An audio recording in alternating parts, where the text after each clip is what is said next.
easy. Dito dito Dubai, ada Dubai ini na ang walang laway. Then peba, laway, kausan tikray, ulo, agaga, pininin ko sa mata.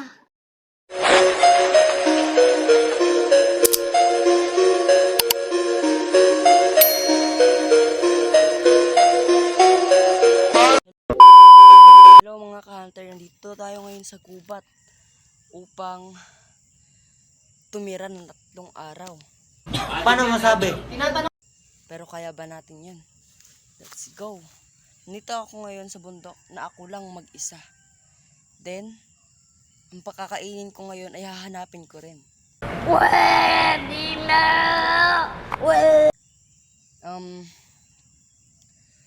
Tatlong araw ako dito maninirahan sa bundok. Dito rin ako gagawa ng sarili kong kubo. Kaya ko lang ito nagawa dahil umalis yung mga mami ko at bakasyon sila doon. Hindi ako sumama at ito nga ang naisip ko. Nandito muna ako tumira ngayon sa bundok ng 3 araw. Nandito ako ngayon sa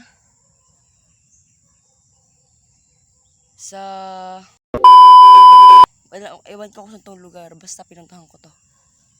Ayan, nandito ako ngayon nakaupo sa isang tumba na kahoy.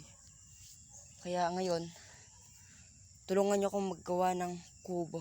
Dito ay gagawa ng kubo. Kaya, ayusin ko muna yung cellphone, mga ka-hunter. Yan mga ka-hunter.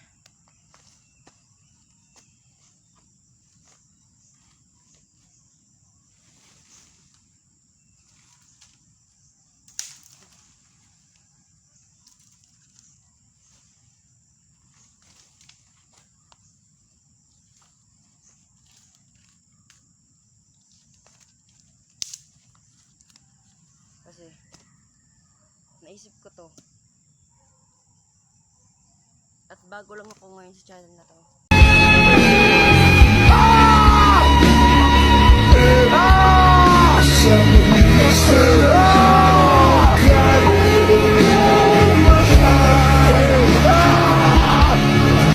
Kaya sana naman po pakasuporta naman. Wala po ako. Go!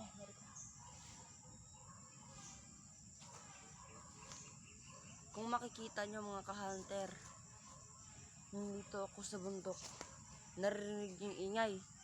Yun yung ingay na nagpuputol ng kahoy dito. Oh! Ew! Dude! What the Pero yun, malayo yun sa akin. Mga ka-hunter. Rico.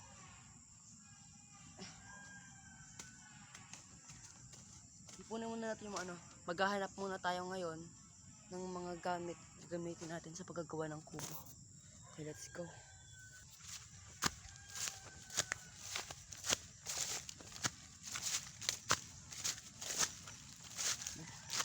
Pupunta tayo dito upang maghanap ng gagamitin. Hari ko. Oh! May kubo ditong maliit. Okay. Baka na lang gamitin. Dito.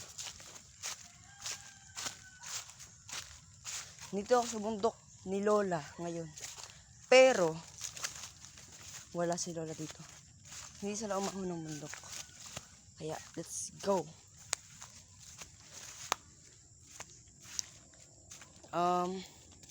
Anong oras na ba? 8:14 na guys. Alas 8 na. 8:14. Kasi nga madaling araw umalis sila mama. Okay. Yung part na lang guys.